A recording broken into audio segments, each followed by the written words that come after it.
So I'm going to talk about relationship and form today.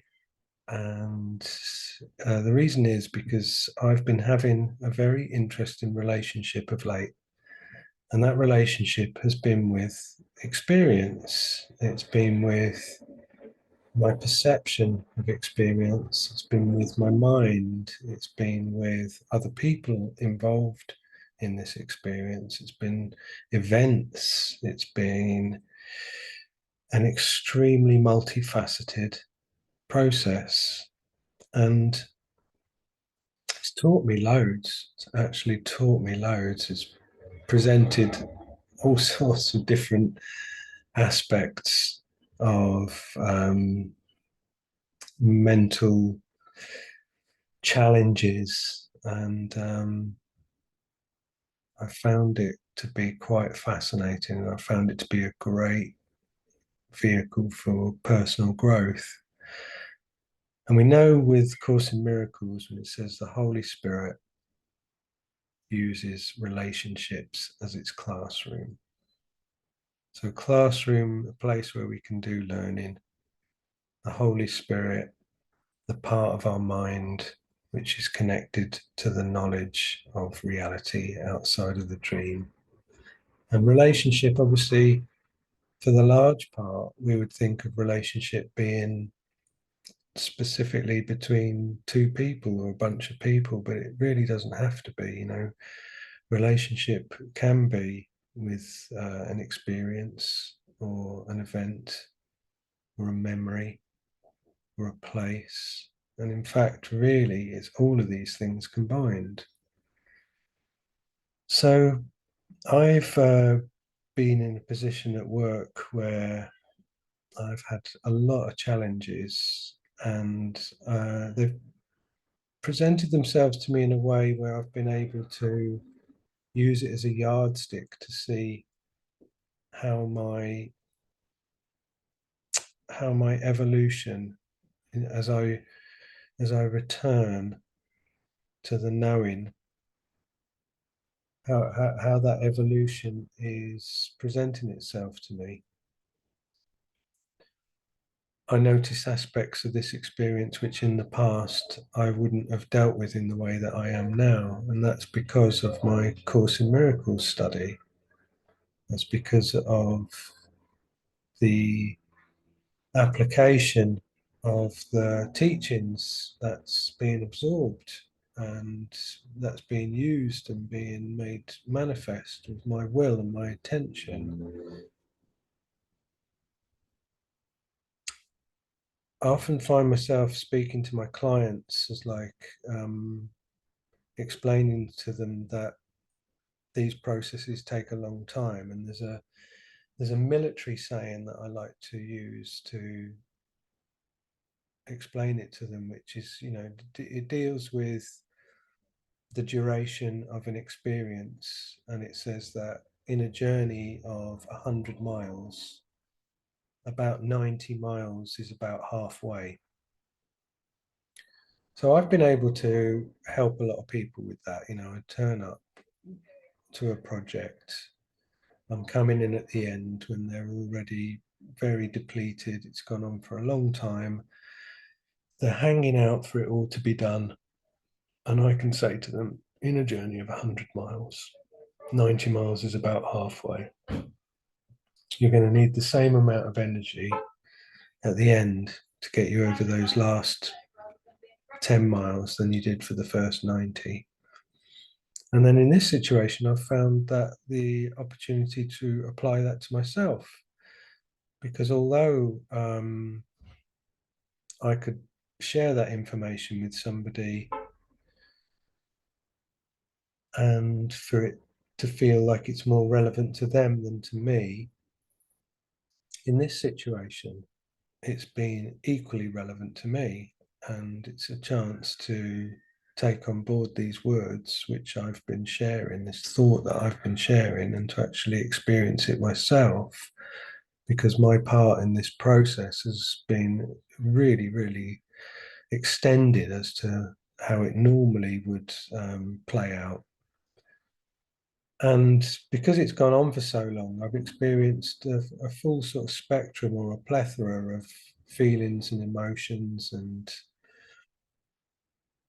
experiences, highs and lows, fatigue, and completely undisturbed by the whole situation.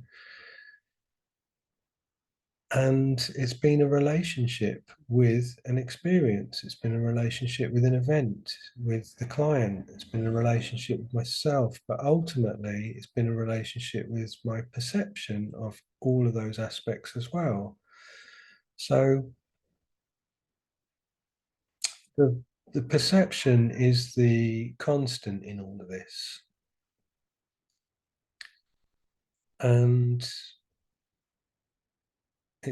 it's definitely been a challenge, but the challenge has been something that I have risen to, and I have been able to go through this in a way that I hadn't been able to go through it before because of the Course in Miracles, because of the teaching and the learning that you get from doing the self study.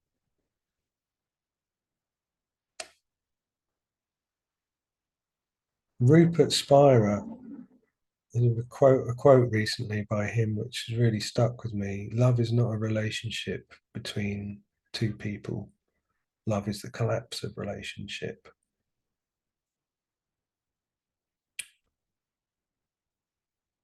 Then I'm thinking about Ken Wapnick. He used to love to say, nothing so blinding as perception of form. Thought is a form, thought form. We have a relationship with thoughts, we have a relationship with perception, we have an ongoing relationship with how we're seeing the world, with how we're seeing our place in the world, with how we're seeing what's playing out in the world. And there is nothing so blinding as perception of form. Our awareness, our pure awareness, doesn't have form. Thoughts interrupt the flow of awareness.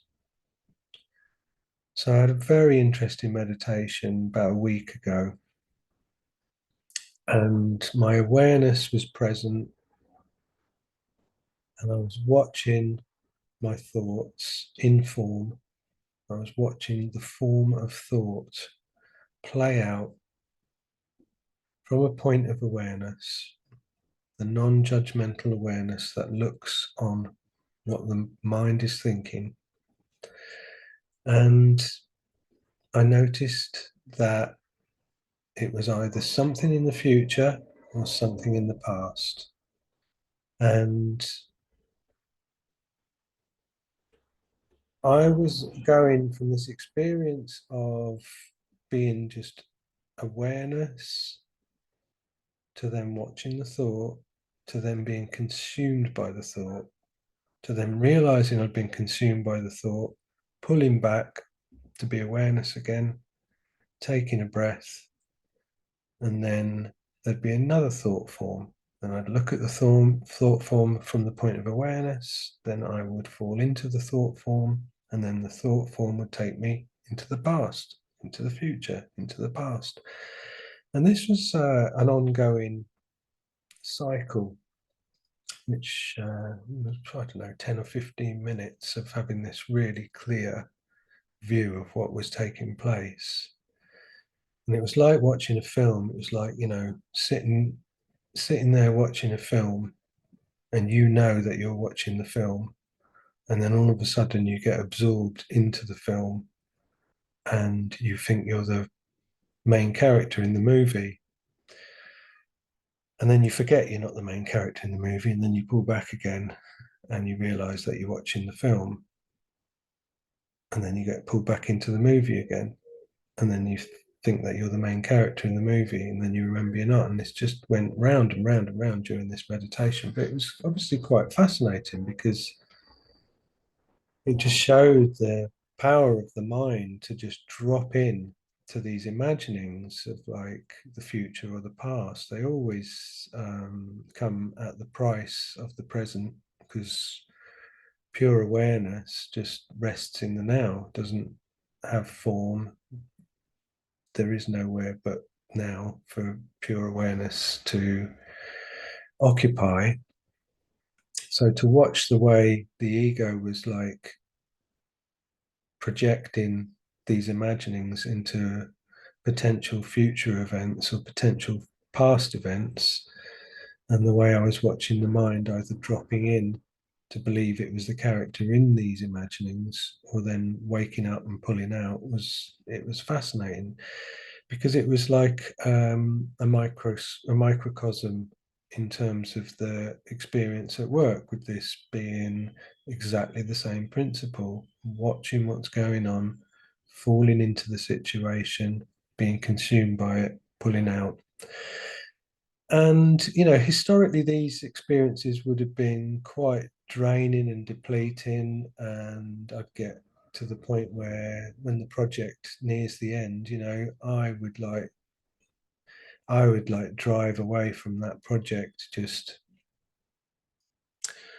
so exhausted by something that had gone on longer than it should have done on paper, that you could offer me £1 million and I'd just like, yeah, thanks, whatever, because there's no way that that could have made up for what I've just been through. It's just this sense of like, it was so draining, so taxing. And again, Course in Miracles, Ken thinking, beware of the temptation to perceive yourself as unfairly treated. Nothing so blinding as perception of form. The Holy Spirit, relationships at the classroom for the Holy Spirit. All of these, aspects of the learning that we do with the Course in Miracles self-study, all taking on even more relevance, even more poignancy. And because of the objectivity to watch what was going on, to see how you drop in and you drop out, and you watch this and you watch that, and you go up and you go down, and to be consumed by that journey, that's where the fatigue comes from. To actually step back and watch it playing out from non-judgmental awareness, the fatigue isn't present. And it's been really interesting to get to the end of one of the longest, most drawn out, really taxing, physically, mentally, emotionally, experiences that financially cost me, I don't know, a couple of £1,000 in things that have happened.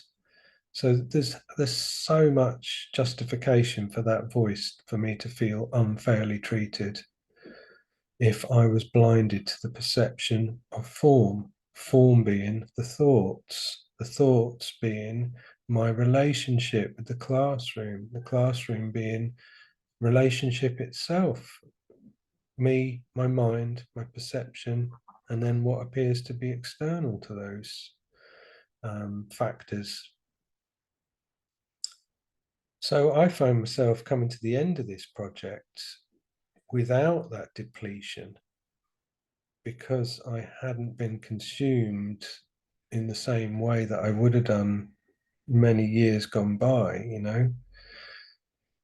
And that's because of implementing Course in Miracles teachings. That's because of increasing that space between your perception and your relationship with the moment and with your mind, and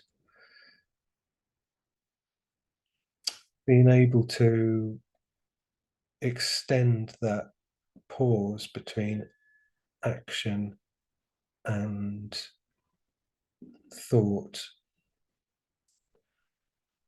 being able to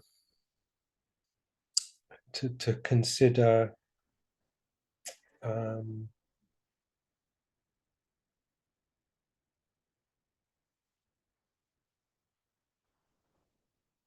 being able to consider how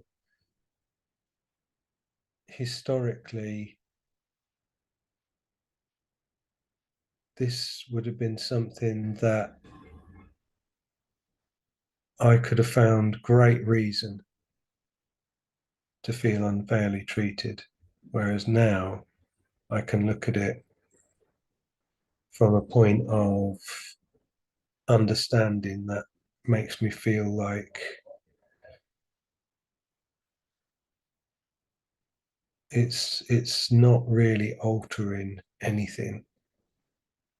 So yes, it seems to be happening. It's not having any real effect on me. It's not changing me. It's not changing my awareness. So all of these fluctuations, all these apparent differences, actually there's a constant in that, and that constant is the awareness.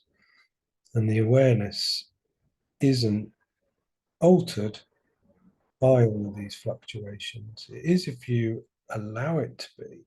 It is if you don't have the pause, if you don't step back and find that point of non-judgmental awareness. And we know that in terms of how forgiveness is framed or reframed or positioned for us in A Course in Miracles terminology. Forgiveness waits, it sits, it quietly does nothing, it watches, it judges not. What is that? That's a definition of doing nothing. It's like to sit, wait, not do anything, not judge. There's no action, there's no form to actually define. So, in a sense, forgiveness is beyond definition. It's a non activity, but judgment isn't. Judgment is an activity. Judgment is a series of decisions, a series of mental positionings where you decide that you've been unfairly treated. Beware of the perception. Beware of the decision to perceive yourself as unfairly treated. So that's judgment. That is an action. That's a positioning of your awareness in a place, in a state that you feel it's okay to respond the way you do because of your relationship with a person or a place or an event or an experience. Relationships are the Holy Spirit's classroom. We learn in relationships. Relationships are experience. Experience is relationships. The constant in all of this is our awareness. Doesn't matter what appears to be external, the specifics as they present themselves, they're kind of irrelevant, really, because the constant is your awareness. Special relationships rather than a holy relationship, the holy instant. This language is very specific. We know that there's nothing in the Course in Miracles that isn't really, really specific in terms of the language. If we can get past a special relationship, dropping into it, believing it, what actually exists in truth that would have been obscured by that is the holy relationship, the holy instant. Again, holy, you could say in the same way that you do with forgiveness. It's like something sacred. Everything that is true in the truest sense of the word true is holy and sacred. So again, these reality, the definitions that apply to reality are redundant in a way, because those definitions only have a context when there's a polarity, when there's an opposite. If all relationships were holy, the way that reality actually does sort of exist, then we wouldn't call them holy relationships. If you didn't judge, we wouldn't need the word forgiveness. We know forgiveness doesn't exist in heaven. Forgiveness is like the truest or the purest form of perception. But the irony being, forgiveness, when you break it down in Course in Miracles language, is an articulation of not doing. And there's a lot of transconceptual stuff in A Course in Miracles. It all comes down to like a knowing without the knower, no separate self. We know that in order to cut ties with the ego, the story is everything to the ego. Guilt, sin, and fear, error, the division of the past, the present, and the future. You sinned in the past, so therefore you're guilty in the present. And if you're guilty in the present, it means you're probably going to do something sinful in the future. So that makes the future fearful, and it's a completely perpetuated circle.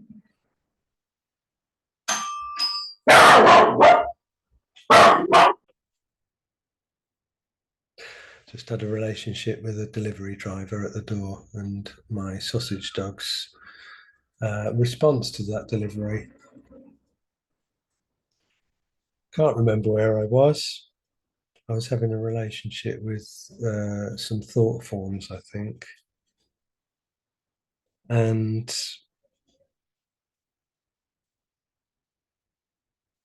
just looking at some of these notes here.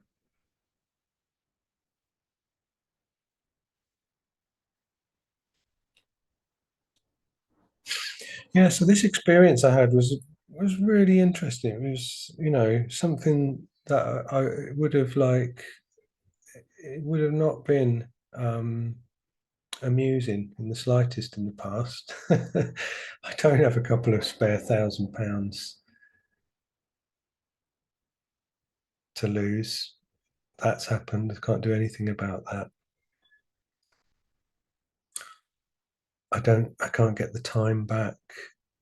What I can do is look at this experience and this process in terms of my relationship with all of those specific factors, with the one experience without the specifics, and use it as a yardstick to say to myself, wow, look at how you have gone through this.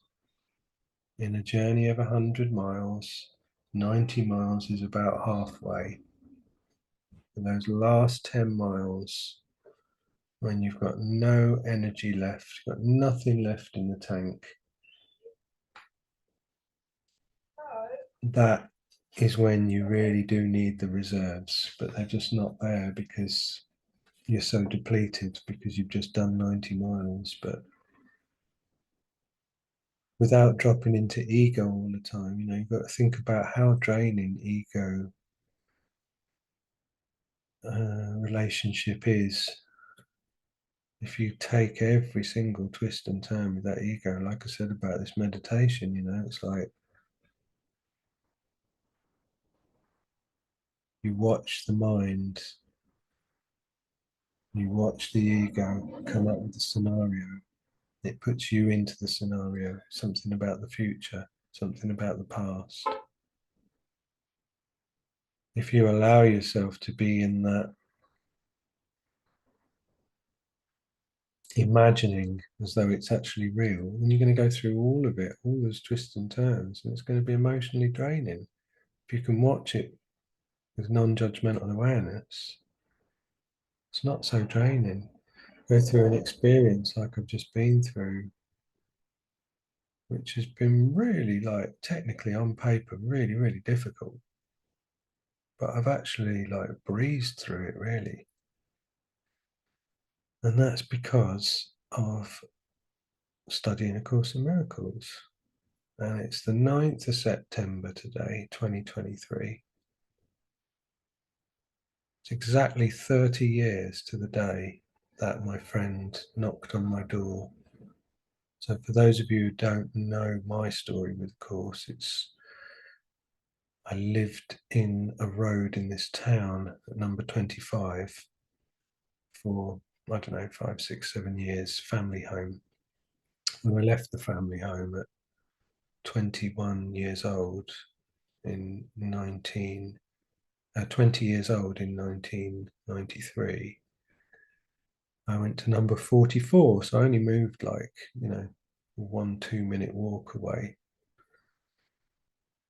And that's where A Course in Miracles was lying in wait for me via my next door neighbor, who's now become one of my best friends. And he knocked on my door 30 years ago today, because in my copy of A Course in Miracles, I've written inside the front cover, September the 9th, 1993.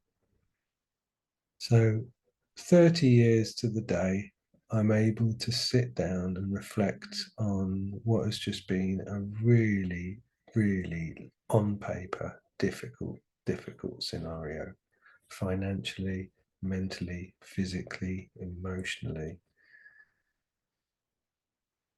And to see the consequences of implementing the teachings of this great system. So my relationship with my awareness has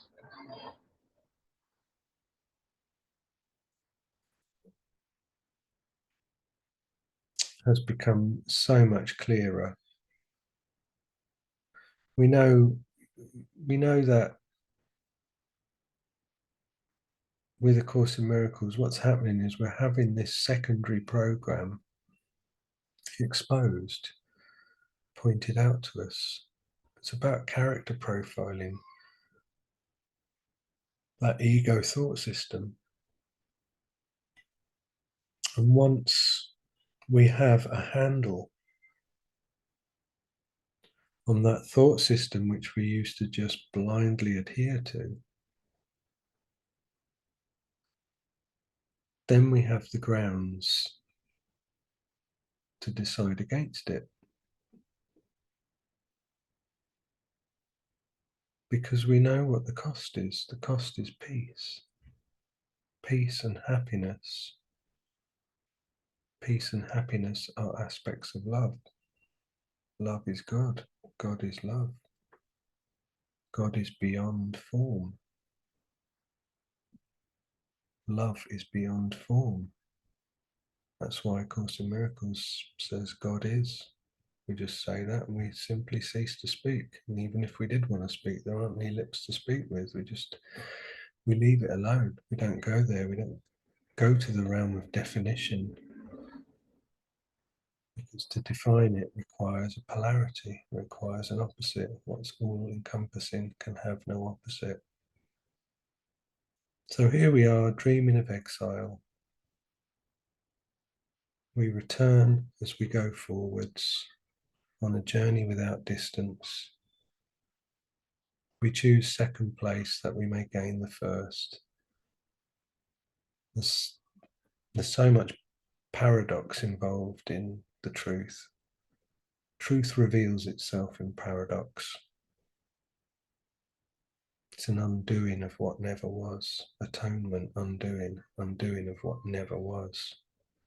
A tiny mad idea in which the Son of God forgot to laugh. Never happened. We're looking back on the movie. in the cinema with Jesus.